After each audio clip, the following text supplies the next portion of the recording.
They decorated the house beautifully for my 70th birthday. I'll give them that. Garlands of white and gold twisted along the staircase banister. A banner hung across the dining room archway. Happy 70th, Grandma, in balloon letters the color of champagne. Someone had ordered a cake from that expensive bakery on Meridian Avenue. The one with the fondant roses that look almost real. 3 tiers. My name piped in gold across the middle layer. Edna. I stood in the doorway of my son's house on that Saturday afternoon in October and thought, this is the most effort any of them have made for me in years. I should have known that was not a good sign. My name is Edna Beaumont. I am 70 years old as of that afternoon, and I had been a widow for 4 years, 2 months, and 11 days. Not that I was counting. My husband Harold Beaumont had been the kind of man who kept track of things like that. Anniversaries, dates, little milestones, and after he passed I took over the habit. It was my way of keeping him close, I suppose. Harold and I had 2 children. Our son, my son Martin Beaumont, 43 years old, an accountant, lives in the house where this party was held. A 4-bedroom colonial in Clover Ridge. The kind of neighborhood where people repave their driveways every 5 years and argue about fence heights at HOA meetings. And our daughter, my daughter Patricia, 41, who drove in from 2 states over with her husband, a man named Glenn who has never once asked me a single question about my life. Not one. In 22 years of knowing me. They had invited a handful of my friends, too. My neighbor Carolyn Sykes, who brought a card with a hummingbird on it because she knows I love hummingbirds. My former colleague from the elementary school where I taught 3rd grade for 31 years, a woman named Barbara Okafor, who still calls me every Sunday morning. A few people from church. On the surface, it looked like love. I arrived at 2 in the afternoon because Martin had called me 3 times the week before reminding me not to be late. It starts at 2. Mom, 2 o'clock. We have a schedule. He said schedule, the way people say it when they mean something else. When they mean, don't embarrass us. Don't linger too long saying hello to people. Don't tell the story about the time you got stuck in the elevator at the Marriott. Just come, sit, smile, and leave when we say it's time. I wore my blue dress, the silk one Harold always liked. I had my hair done the day before at the salon, which I almost never do for myself anymore. I bought myself pearl earrings last week, small, simple, and I told myself, Edna, you are going to enjoy this day. For the first hour, I almost did. Carolyn hugged me at the door and held on for an extra moment, the way real friends do. Barbara brought a photo album she had put together, printed pictures, actual photographs of our years at Sycamore Elementary. And I sat on the love seat with her for a while, turning pages and laughing at how young we looked in 1998.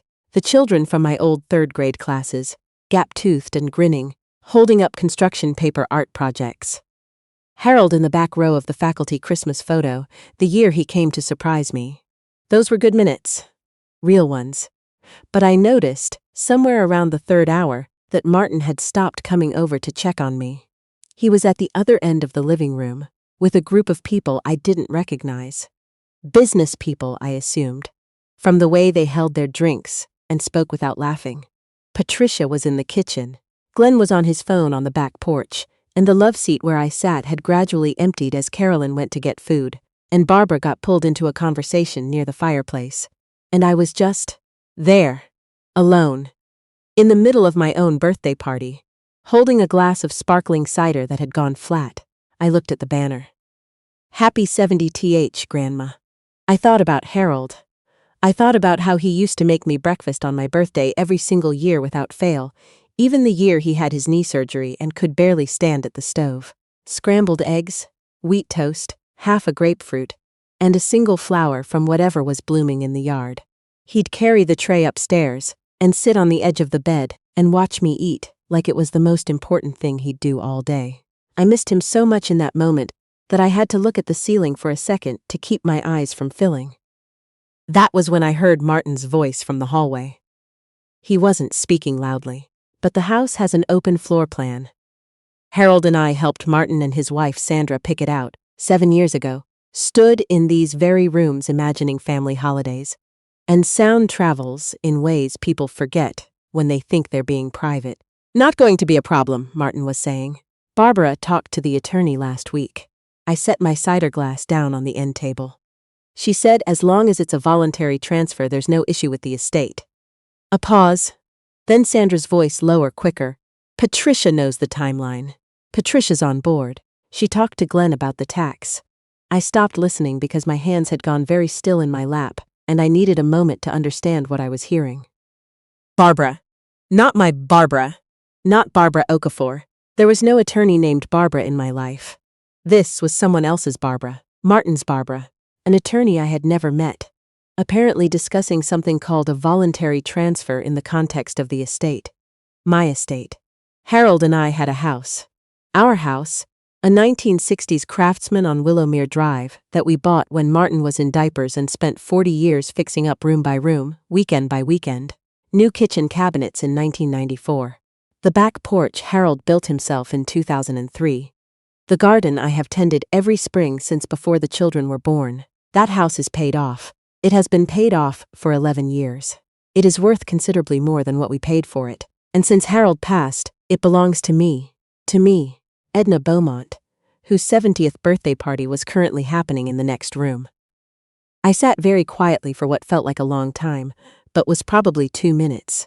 I thought about the calls Martin had been making over the past several months.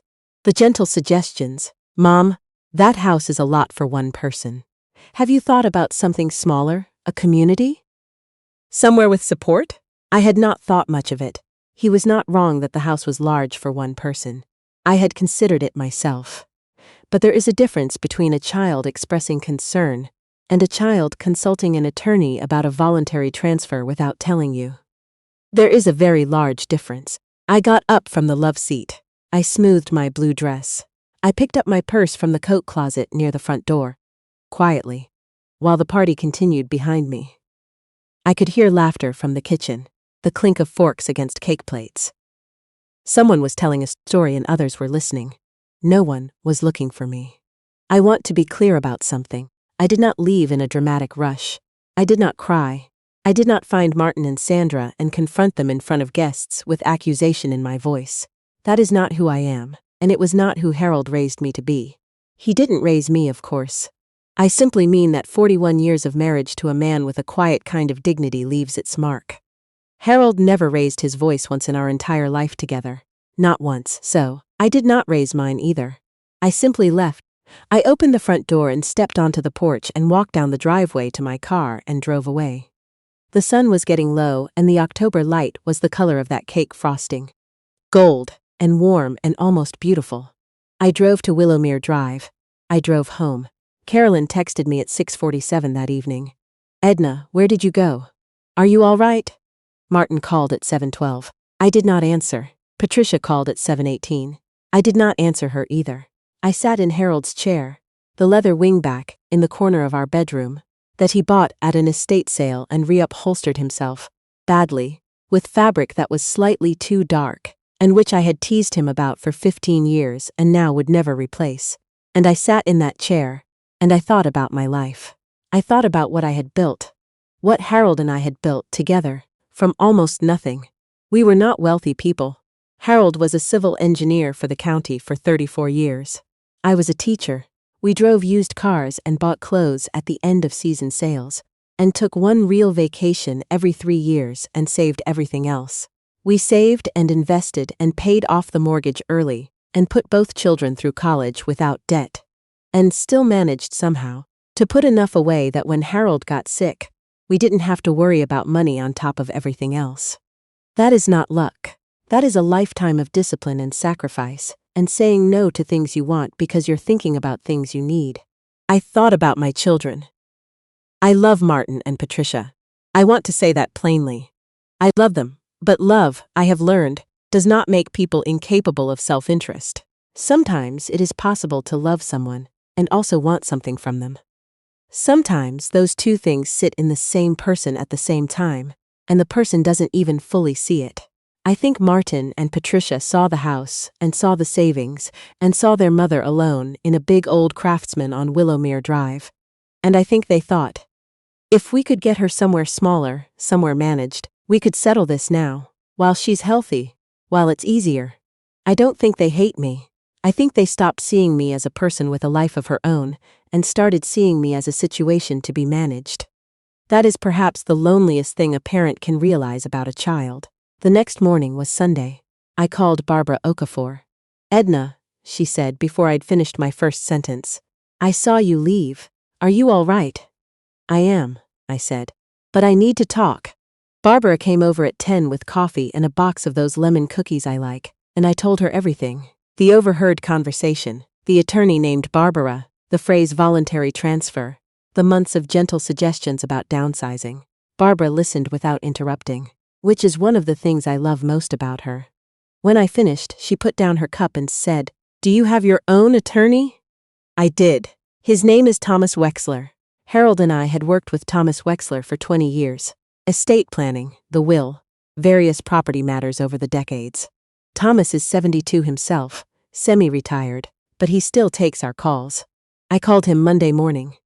Thomas listened to my account with the same careful quiet he has always brought to our conversations. Then he said, "Edna, what would you like to do?" That is the question, isn't it? What would I like to do? I thought about it for a day. I walked through every room in this house. The kitchen Harold retiled in 2007. The back porch he built with his own hands. The garden where I know every perennial by name. The bedroom where we slept for 40 years side by side. I touched the door frames and the windowsills and the cabinet in the hallway, where I still keep Harold's fishing gear because I can't bring myself to move it. This is not a property. This is a life. And then I thought about what I actually wanted. Not what made sense to other people. Not what would be convenient for Martin's timeline or Patricia's conversations with Glenn about taxes. What I wanted. I wanted to stay in this house for as long as I was capable of doing so safely. I wanted my independence. I also wanted to make absolutely certain that what happened to this house, when I was no longer here, was something Harold and I decided together. Not something orchestrated at a birthday party in Clover Ridge while I sat on a love seat, holding flat cider. So I made some calls. Thomas Wexler drafted updated documents over the following 2 weeks. I am not going to describe all the details here, because they are mine and Harold's, and they belong to us. But I will say that the house on Willowmere Drive is now held in a trust with specific terms, and those terms are not subject to a voluntary transfer at the request of anyone, including my children. I also amended the beneficiary arrangements on several accounts, and I had a long conversation with Thomas about a particular charitable organization. The one Harold supported for years, an education nonprofit that funds teacher training in low-income districts. And that organization is going to receive something significant someday. Harold would have liked that. I felt, when I signed the last set of papers, more like myself than I had in months. Martin called 11 times in the 2 weeks after my birthday. Patricia called 7. Glenn did not call, which surprised no one. I called Martin back 3 weeks after the party. I waited until I was ready, until I had slept well and eaten breakfast and sat in the garden for a while, and felt genuinely calm. Not performing calm, but actually calm. The difference being that Harold taught me to know which was which. Martin answered on the first ring. "Mom, I've been trying to reach you. We were worried." "I know," I said. "I got your messages." A pause. "Why didn't you call back?" "Because I needed some time to think," I said. "And I needed to take care of a few things." Another pause. Longer this time. "What kind of things?" "Estate things," I said. And I let that sit there for a moment before I continued. "Martin, I want you to know that I love you. I love you and Patricia, and I always will. But I also want you to know that I heard your conversation with Sandra at the party." The silence that followed was the kind that has a shape to it. "Mom, I'm not calling to argue," I said. "I'm calling to tell you that I've made my own arrangements. With Thomas Wexler, everything is in order, and the house on Willowmere is going to be my home for as long as I choose to make it my home. Those decisions belong to me." Martin said my name twice. The second time his voice was different, younger, somehow, the way voices go when people are surprised into something real. "We just wanted," he started. "I know what you wanted," I said. "I understand it. But you should have talked to me, Martin. Not to attorneys, not to your sister and Glenn. To me. I'm your mother. I'm still here." I let him sit with that. We talked for another 20 minutes.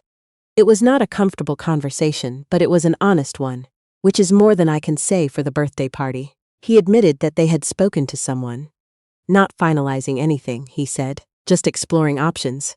And he admitted that they should have included me. He didn't quite apologize, but he came close. Patricia called the next day. Her conversation was harder and shorter. She has always been more like Harold, in the sense that she retreats when she's uncomfortable rather than talking through it. She said she was sorry they hadn't consulted me. She said she genuinely thought they were trying to help. I told her I believed her, and I do, partly. It is possible to try to help someone and also be motivated by things you're not fully examining. That is a very human thing. I told her that too. She cried a little. I let her. Then I told her I still expected to see her and the grandchildren at Christmas, and that I would make the sweet potato casserole Harold's mother taught me to make 40 years ago, and that life was going to go on. Because it is. Life goes on. It is early November now as I write this. The garden is mostly sleeping, the way gardens do this time of year. The dahlias are in, the last of the mums have faded, and the big oak at the back corner has gone fully gold. I raked leaves last weekend with Carolyn's help, and we dragged the bins to the curb, and stood for a moment in the quiet yard, and I thought about how much I love this particular view. The way the late afternoon light comes through the oak branches, the way the back porch, Harold's porch, slightly crooked on the left side because he had to work around a root, catches the sun in the afternoon. Nobody is going to take this from me by organizing a birthday party and having a side conversation in the hallway. That is simply not how this story ends. Last week I drove past that bakery on Meridian Avenue, the one with the fondant roses. I stopped and went inside, and I bought myself a single cupcake, lemon, with white frosting, and I sat at the little table by the window. And I ate the whole thing slowly, and I did not share it with anyone, and it was perfect. Harold would have laughed at me for that. He would have said, Edna, 1 cupcake, and then he would have gone up and bought 2 more, and sat down across from me with that smile of his.